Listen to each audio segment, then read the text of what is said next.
up, guys? It's Phil from the Florida Adventurers, kicking it old school with the handheld camera. What we're gonna do today is just show you a real quick tip on something that has eluded me for a while until now, and that is making charcloth. I finally figured out how to do it. I know there's a billion videos out there to do it, but if you do it the Florida Adventurers way, it's gonna work awesome. So check this out. I had this old cough drop tin. It's a little bit smaller than an Altoids tin, but it's about the same width and height, which is pretty awesome. And basically what I did was I took a small 1/8 sized drill bit, okay? And I drilled that just like that right through the sides. Now I did it through two sides. I did it on the far side and I did it on the near side. The reason that I did that is because I wanted a little bit of extra room for the gas to leave. I didn't want it to just leave from one side because I had seen a couple of people who had a similar problem to what I used to have, which is where half of the cloth will be perfect char cloth and half of it will be crappy stuff that doesn't burn very well. So my solution to that was, instead of putting one hole in it, put two holes in it. That way the gas has two places to escape from instead of just one side and the other side not really becoming char properly. So basically what I did was I made sure I had 100% cotton cloth. I took something real thin like this and you just kind of stuff it inside. Don't really, you want to give it a lot of room.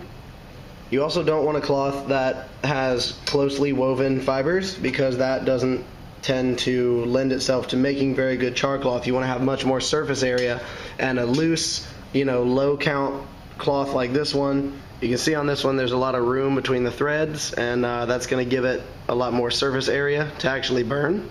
So basically 100% cotton, no polyester, anything poisonous or anything like that when it burns, just straight up charcoal carbon when I'm done. So I'm going to kind of overpack this a little bit, but that's because I'm still experimenting to see how much I can make at one time, because this stuff does shrink a lot.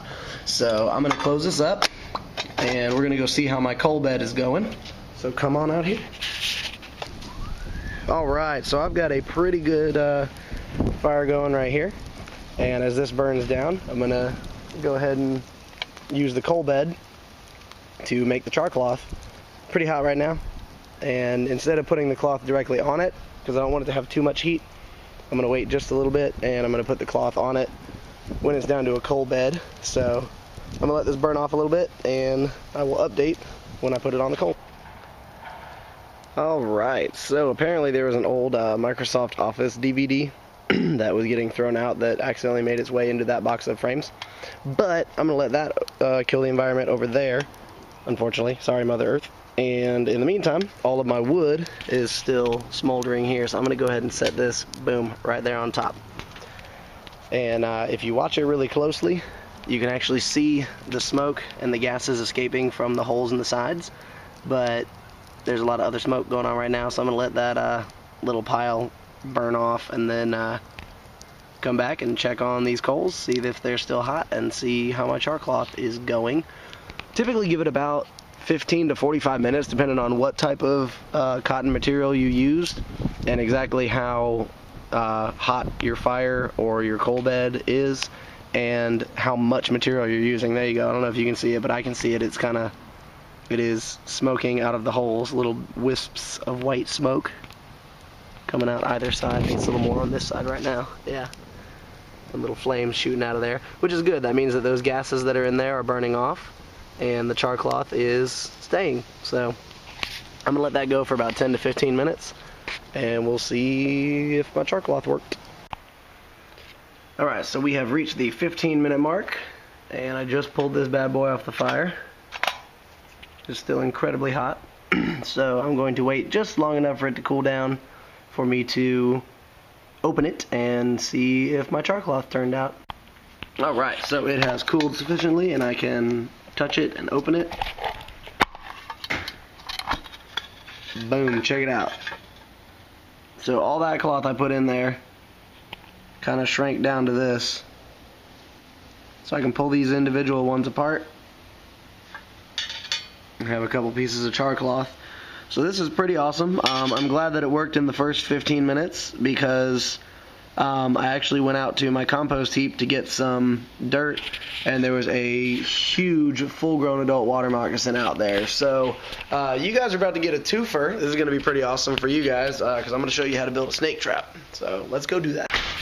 Alright, so before I go do all that, I need to find a place to store my Charcloth. I have a couple of tins up here that are empty. This one's kind of big, so I think I'm going to go with this little one here. So I have my 2 tins. One is an old ammo tin, and the other is an old cough drop tin. I'm going to keep the ammo tin with me. And I may take this, I probably won't take this with me because I don't need to be making more Charcloth. I'll have more than enough. So just as a point of reference, this is the cloth that I used, and you can see I actually cut it about in half, so about this much cloth from here down. About this much cloth left me with this much Charcloth. So it's cool. I'm going to pull them out and try and keep them in strips and get them to lay nice and flat. And that way I can store as much Charcloth in here as possible without getting it all on top of each other. So I'm going to keep stretching them out and laying them flat. As you can tell, my voice is pretty much gone. I've been sick for a couple weeks. Allergies and flu and ear infections and whatnot. So that one looks like it burned a little too much. Might have been too close to the hole. Got some air in there. So you want to keep the oxygen out as best you can and just let these gases burn off. And there you go. So now I have a full tin of Charcloth that I can use, and I'm going to paint this and mark it so that it says Charcloth. That way I know it's not ammo. That would be really disappointing. I'm going to set that aside, set this aside, and I'm going to go work on my snake trap.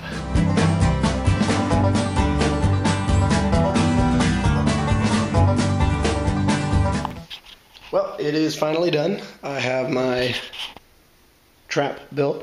I kind of squeezed it and compressed it, hoping that these holes will be small enough, but I realized these holes are pretty big. However, a snake was fat, so even if she gets her head through, she's not getting her body back through. So I've left big enough holes in the end that she can get through here to get to the bait, but she will not be able to get back out once she's in. So I'm going to go set this one and dig a hole for the other one and go from there. So this is a challenging thing that's taking a very long time, and I don't like how long it's taking. So I'm going to just build the one for now and bury the I'm just going to build the one for now and bury the bucket. So let's get on that. Alright, I haven't heard or seen anything.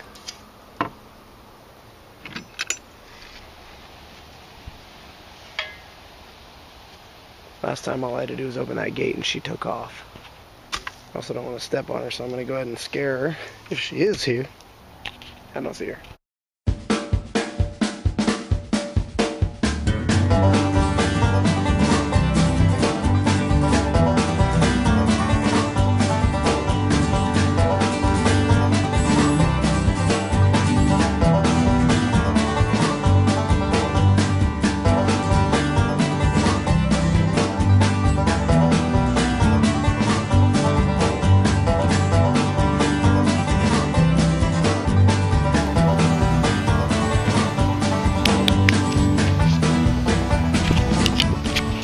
Alright, so there you have it. I've got a pit dug. I've got a wall built up around it that's high enough that hopefully once she gets down in there, she won't be able to get back out. I think I realized the biggest flaw with this plan is that this bucket is nowhere near even half of her body length, but hopefully she'll get trapped in there and I won't have to worry about anything else. But now I'm going to go get a mouse and set these traps. So I completely forgot to film this, but I made this. It's going to double as a snake trap and minnow trap in the future. It's got a nice little mesh cone here. And so now I'm going to take this girl, and stick her in there.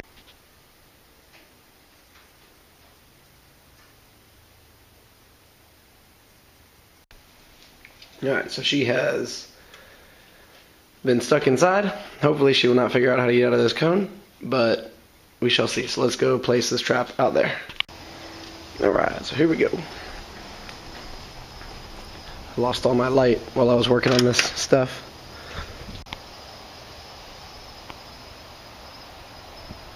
I don't see anything, and obviously she's not smart enough to get out. She hasn't figured out the hole yet. Of course, as I say that. So anyway, I'm gonna go set her down in the trap. We have one mouse already in her trap. Hi. So she's chilling, waiting to get eaten. Let's just set the other one over here. Alright, so I have set her trap. Got my collection can to stop this end and the cone to stop that end. Hopefully she can't get out, and hopefully the snake will come get her. So we'll see in the morning, I guess. Alright, so it is the next morning. Head out and see if we got anything. I really doubt it. Alright, I don't see anything. Let's see it far. Looks like our little mouse is still in there. She's just chilling. Probably bored. I see no snake. I hear lots of squirrels and lizards. And it looks like the other mouse, turns out she was smart enough to figure out how to get out of the trap. So I have an empty trap because I was going to put a pinky in this one because the pinkies don't go anywhere. They just lay there and squeak. And I was going to put a big mouse in this one, but she got out. So far, no snake, so we'll see how this ends up going. Alright, so it has rained for the past 2 solid days, and so I thought today would be a really good time to try out my Charcloth because everything is pretty wet. So I'm going to give it a try and see if I can get a light off of it and see if I can start a fire in my wet fire pit. Alright guys, so I got my little tinder bundle here. Some dead little dried up plants that I found. Pretty much the only thing that's dry right now. And on another dead little plant. It's like a stick that used to be an azalea or something like that. But it was off the ground, so it's actually nice and dry today. So I'm going to use that in a minute. So, take my Charcloth, and I'm going to get a nice good sized piece here. Because I want to go ahead and make sure that that actually does light. Provide enough heat. Take my striker, my knife. Let's see if I can get it in one hit.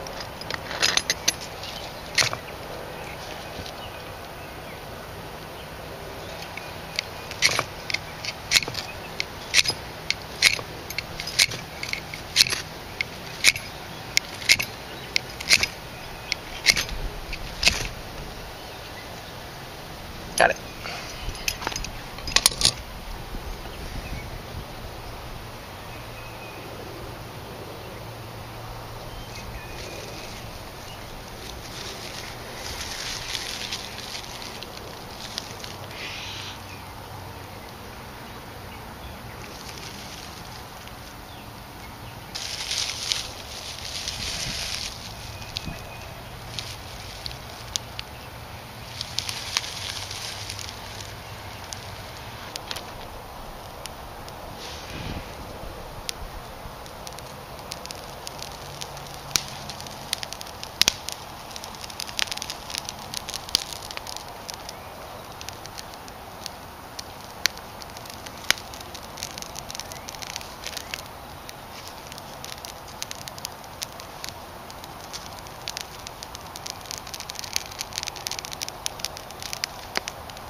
Alright, so there you have it, my friends. It was very hard. Not super easy. But then again, it's a survival skill, not, you know, the normal way that you start a fire in your fire pit in your backyard. But just proves that it took very minimal effort to actually get the Charcloth itself started. So far as I'm concerned, the method of cutting 2 holes in your tin to give the air more room to escape, get a much more even burn inside the Charcloth container, is definitely a win, because it made very good Charcloth that burned very easily. It took very few tries to it actually took more tries just to get a spark than it did to actually light the Charcloth. As soon as that first spark actually hit the Charcloth, that instant it already had a light, and it spread just by blowing on it. So the hard part was using my semi-dry, really crappy tinder to try and get an actual fire going. Alright, so that wasn't the easiest thing in the world. I've never started a fire with Charcloth before, but now I have. The challenging part of starting that little fire was not actually using the Charcloth. The Charcloth lit, you know, as soon as it got a spark to it. The hard part is actually getting the semi-wet tinder bundle and the crappy little branches that I had to actually light the fire. So, the Charcloth, definitely a plus. And now we're going to see if our snake ever decided to come back.